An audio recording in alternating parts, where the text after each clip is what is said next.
हाँ, मैं विद्यार्थियों आपसे बात कर रहा था 13 कॉन्स्टिट्यूशनल अमेंडमेंट 1963। 1 दिसंबर 1963 को भारत का 16वां राज्य बन गया नागालैंड। जब नागालैंड राज्य बना था तब मैंने आपसे कहा था नागालैंड वो नागालैंड नहीं है जो नागालैंड की बात नागा नेशनल काउंसिल सोच रही थी या एनएससी इस बात की मांग कर रही थी, क्योंकि एनएनसी का यह था कि नागालिम की स्थापना की जाए, ग्रेटर नागालैंड बनाया जाए जिसमें नागा जनजातियां हैं उन सभी क्षेत्रों को मिलाया जाए। परंतु भारत सरकार ने जो नागालैंड स्टेट बनाया उसके अंदर 3 डिस्ट्रिक्ट थे। एक था कोहिमा जो राजधानी, दूसरा नागालैंड का एक जिला जिसको मैकांगसुंग कहते हैं, और तीसरा था तोएंगसांग। यानी केवल और केवल 3 जिलों को मिलाकर एक स्टेट बनाया गया जो अधूरा नागालैंड था। नागा कुछ एरिया मणिपुर में रह गया, कुछ अरुणाचल प्रदेश में रह गया, कुछ असम में रह गया और कुछ अभी भी म्यांमार में था। मगर भारत सरकार ने एक स्टेट जरूर बना दिया, हमारी पार्लियामेंट ने एक स्टेट बना दिया। स्टेट बनाने के बाद में वहां पर चुनाव हुए। फरवरी 1964 में इलेक्शन हुआ और जब नागालैंड के अंदर पहले असेंबली इलेक्शन हुए तो इसके अंदर नागालैंड के मुख्यमंत्री बने विद्यार्थियों पी शिलू आओ, जिसको बोला जाता है पी, याद रखिए नाम, ये नागालैंड के पहले मुख्यमंत्री थे।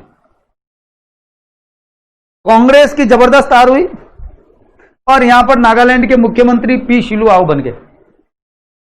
मुख्यमंत्री बनने के बाद उन्होंने कोशिश की कि नागालैंड के अंदर एक शांति स्थापित की जा सके, परंतु विद्यार्थियों ऐसा वो कर नहीं पाए।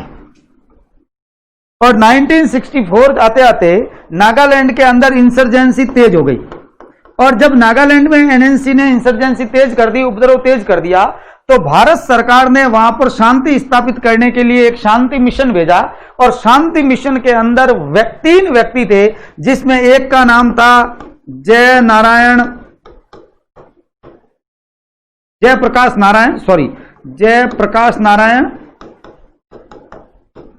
सर्वोदयी नेता पहले।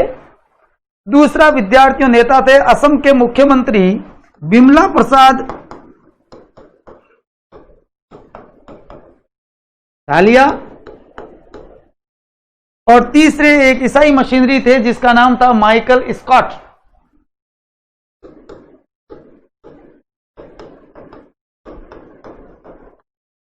ये तीनों नागालैंड गए और नागालैंड जाने के बाद में नागालैंड एनएनसी के नेताओं से बात की, इसके साथ फेडरल गवर्नमेंट से उसने संपर्क किया और यह कोशिश की कि नागालैंड के अंदर जो उपद्रव चल रहा है उसे रोका जा सके, शांति स्थापित की जा सके।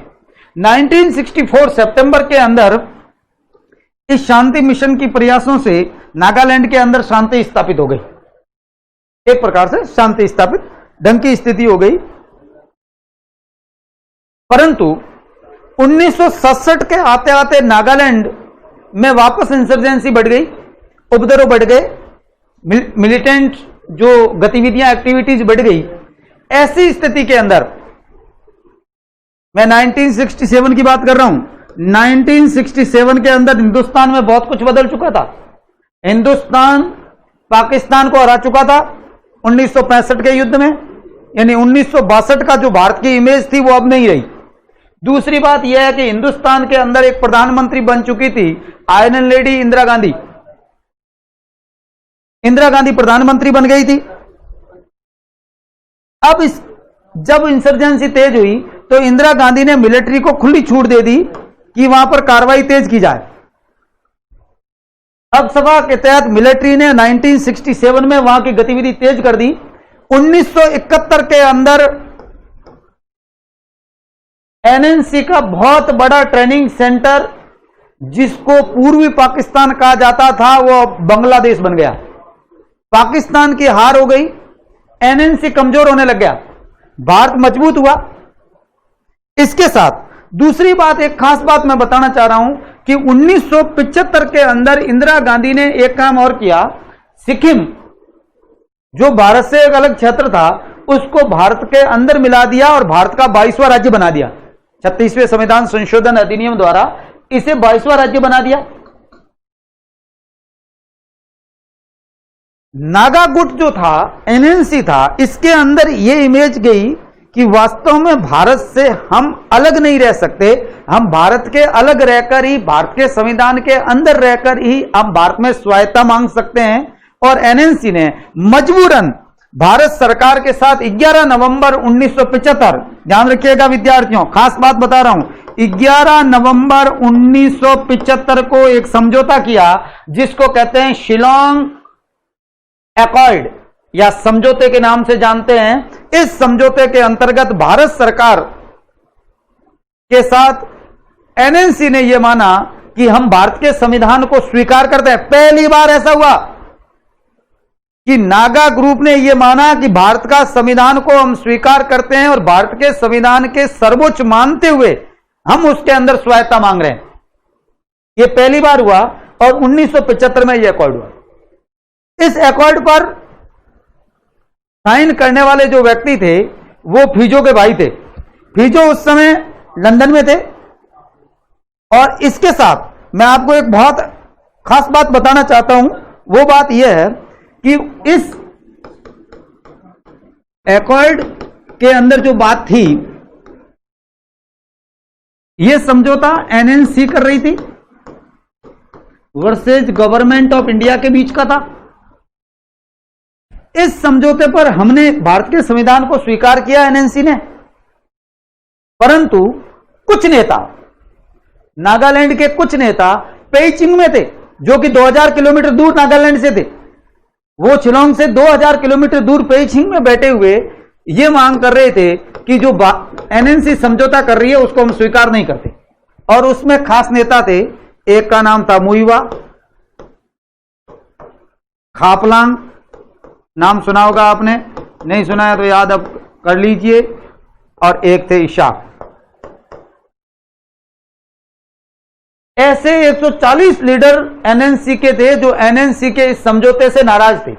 उन्होंने कहा हम इस प्रकार के किसी समझौते को नहीं मानते, यह भारत सरकार के सामने किया गया आत्मसमर्पण है, यह भारत नागालैंड की स्वायत्ता और नागालैंड की संप्रभुता के साथ समझौता है, हम नागालिम स्थापित करना चाहते हैं, हम इस प्रकार के समझौते को नहीं मानते। और विद्यार्थियों 1980 में जाते जाते इन्होंने एक संगठन बना दिया जिसका नाम था NSCN, national socialist council of Nagaland के नाम से एक अलग ऑर्गेनाइजेशन बना दिया गया। यह 1980 में बना। इस ऑर्गेनाइजेशन के नेता थे एनएनसी से नाराज, चाइना के अंदर बैठे हुए, पेइचिंग चाइना की जगह है, शहर है, वहां बैठे हुए इशाक, मुइवा और खापलांग ऐसे नेता थे जिन्होंने अलग ऑर्गेनाइजेशन बना दिया। और इस ऑर्गेनाइजेशन ने मांग करना शुरू की कि नागालिम की स्थापना की जाए, नागालिम के सिवाय और कुछ नहीं चाहिए, नागालैंड एक संप्रभु स्टेट बनाया जाए, एक अलग राज्य बनाया जाए, वो ना तो कभी भारत के अधीन था ना कभी भारत के अधीन रहेगा। नागालैंड की स्वायत्तता और नागालैंड की स्वतंत्रता, नागालैंड की संप्रभुता स्थापित होनी चाहिए। इन्होंने चाइना से अपनी गतिविधियां चलाना शुरू किया और 1980 के बाद आप अच्छी तरीके से जानते हैं 1984 के अंदर इंदिरा गांधी की डेथ हो गई। और इंदिरा गांधी की डेथ के बाद विद्यार्थियों हमारे प्रधानमंत्री बने राजीव गांधी जी, और राजीव गांधी के काल के अंदर 1988 के अंदर ये ऑर्गेनाइजेशन जो है, ये ऑर्गेनाइजेशन कमजोर होने लग गया। कमजोरी फूट का रीजन क्या था? फूट का रीजन ये नहीं था कि वो भारत सरकार के विरुद्ध दार हो गए थे, इसका कारण यह था कि खापलांग जबरदस्त उग्रवादी आदमी था जिसकी हाल ही में डेथ हो गई। खापलांग जबरदस्त उग्रवाद बढ़ाना चाहता था, जबकि इशाक और मुइवा थोड़े से उदारवादी थे। इसलिए खापलांग ने एनएनसीएन से अलग एक ऑर्गेनाइजेशन बना दिया 1988 के अंदर, जिसका नाम दिया गया एनएससीएन खापलांग। ध्यान रखिएगा, यह खापलांग ऑर्गेनाइजेशन हिंदुस्तान का टेररिस्ट ऑर्गेनाइजेशन है।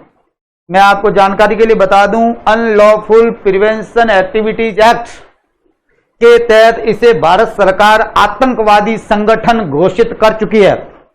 खापलांग की डेथ हो चुकी है, मगर इसके बाद में भी ये वर्तमान में काम कर रहा है और वर्तमान के अंदर ये म्यांमार से समानांतर सरकार भारत में चला रहा है। म्यांमार में खास तौर से इनका प्रभुत्व है और भारत सरकार ने म्यांमार में हाल ही में वहां पर मिलिट्री ऑपरेशन के तहत इसको खत्म करने की कोशिश भी की। ये टेररिस्ट ऑर्गेनाइजेशन है। 2001 से लगाकर 2015 तक सीज फायर एग्रीमेंट भारत सरकार के साथ था, मगर 2015 के बाद ये लगातार आतंकवादी गतिविधियां भारत के विरुद्ध चला रहा है म्यांमार में रहते हुए। दूसरा एक ऑर्गेनाइजेशन बना, बहुत इंपॉर्टेंट बात कर रहा हूं, जिसका नाम था NSCNIM। ये NSCNIM एक वो ऑर्गेनाइजेशन है जो भारत सरकार के साथ अभी एग्रीमेंट, फ्रेमवर्क एग्रीमेंट 2015 3 अगस्त को कर चुका है। बातचीत चल रही है और इसके साथ में शांतिपूर्ण तरीके से काम हो रहा है। मैं आपको जानकारी के लिए बता दूं, मुइवा साहब अभी भी जिंदा है, इशाक साहब नहीं है, डेथ हो गई है। ये प्रेसिडेंट थे और ये जनरल सेक्रेटरी थे। ये नाम पड़ा है IM इसलिए कहा जाता है कि इसके नेताओं के नाम है इशाक एंड मुइवा, यानी national socialist council of Nagaland Ishaq Muivah, national socialist council of Nagaland Khaplang. Khaplang एक टेररिस्ट ऑर्गेनाइजेशन है, जबकि NSCN एक ऑर्गेनाइजेशन है जो यहां काम कर रहा है। अब इसके बाद क्या हुआ, NSCN अभी वर्तमान में किस स्थिति में है और ये कैसे काम कर रहा है, इसकी बात हम करेंगे अगले वीडियो में। करो अगला वीडियो।